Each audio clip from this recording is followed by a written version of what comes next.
Boa noite, meu nome é Maurício e nesse vídeo eu vou estar falando sobre orçamentos por atividades, que é um dos tipos de orçamento que nós tínhamos que escolher. Para a elaboração desse vídeo, desses slides, eu utilizei esse livro como consulta, o Manual de Orçamento, de Rogério João Lux. É um livro bem interessante porque resume de forma clara e objetiva o orçamento por atividades, além dos outros tipos de orçamento que tem. Bem, nessa apresentação, primeiramente eu darei o conceito de custeio ABC. Posteriormente, falarei o que é orçamento por atividades, as suas etapas para implementação e, por fim, as suas vantagens e desvantagens. Bem, custeio ABC. No custeio ABC, os recursos da empresa são consumidos por suas atividades e não pelos produtos que ela produz. Ou seja, os custos indiretos, primeiro, eles são direcionados às atividades. E das atividades, eles passam para os produtos, através dos direcionadores de atividades. Bem, esse método de custeio surgiu devido ao grande aumento dos custos indiretos nas empresas, em proporção aos custos diretos. Então, os autores acreditam que esse método de custeio ele acaba por diminuir as distorções que os outros métodos ocasionavam, uma vez que você joga os custos para as atividades e delas para os produtos, conforme cada produto passa por determinada atividade. Então, diminuindo assim as possíveis distorções. E com base no custeio ABC surge o orçamento por atividades. Bem, o que é o orçamento baseado em atividades? O ABB. É um plano quantitativo e financeiro que direciona a empresa a focalizar nas atividades e recursos para atingir os seus objetivos estratégicos, metas, vendas, enfim. O ABB analisa os produtos e serviços produzidos, as atividades que são exigidas para fabricar abaixo. Como assim? Primeiro nós temos os custos indiretos, os direcionadores de custos para as atividades e das atividades, através dos direcionadores de atividades, alocamos cada custo direto em cada produto. Já o orçamento ABB, ele vem de baixo para cima, ou seja, primeiramente você determina um mix de produção, de produtos que você deseja vender, enfim. Aí, cada produto tem um ou mais direcionadores de atividades, ou seja, para cada produto, quais atividades onde cada produto passa, quais atividades cada produto passa.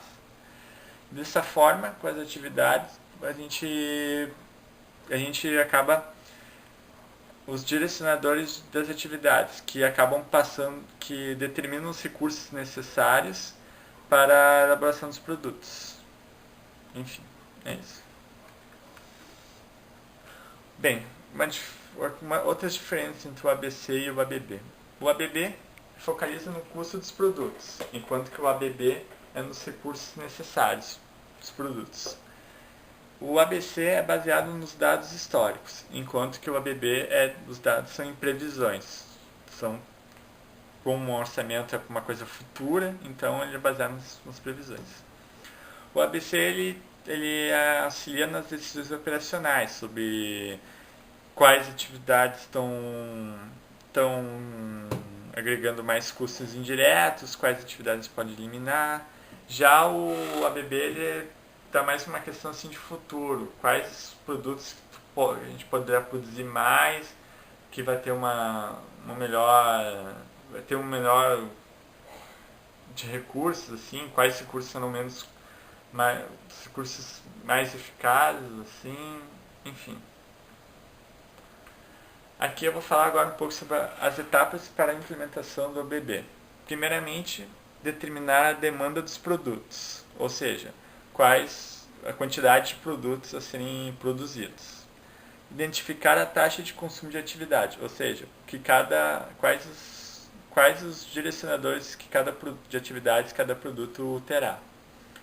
Aí multiplicar a quantidade produzida pela taxa de consumo de atividades e depois prever a demanda das atividades.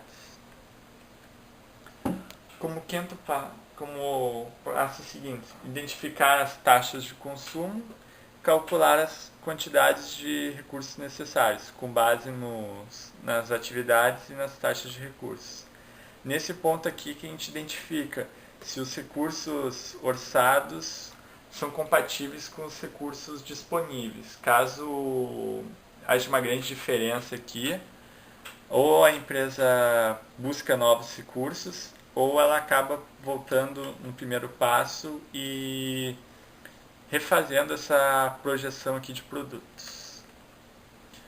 Como sétimo passo, converter o total de recursos requeridos com os recursos necessários. E por fim, acumular o custo total dos recursos exigidos para atender a demanda projetada. Enfim. Agora falando um pouco mais sobre as vantagens.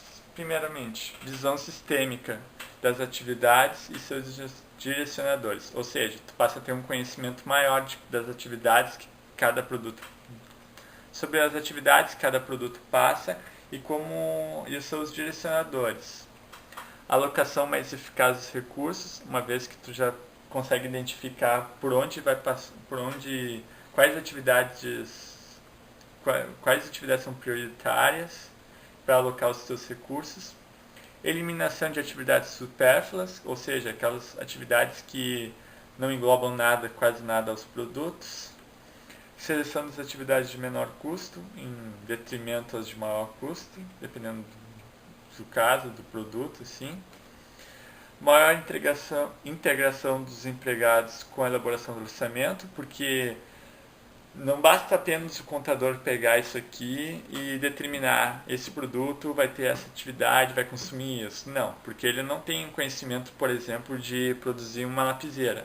Ele não tem esse conhecimento de quais atividades se necessita para produzir uma lapiseira. Então ele tem que ir lá no departamento que produz o cano da lapiseira, ou determina o grafite da lapiseira, e para ter uma ideia assim, do quanto que vai ser necessário para produzir, sei lá, 1000 lapiseiras dessas. Identificação de folgas orçamentárias, ou seja, tu pode identificar pontos em que tu pode dar uma certa margem de segurança para o teu orçamento, para ele não trabalhar no limite.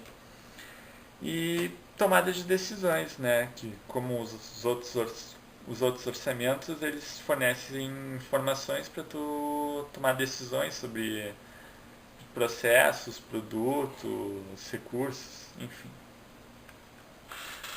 E agora, como desvantagens, nós temos a dificuldade de identificar direcionadores de atividades e de recursos, ou seja, tu tem uma dificuldade de saber o que cada produto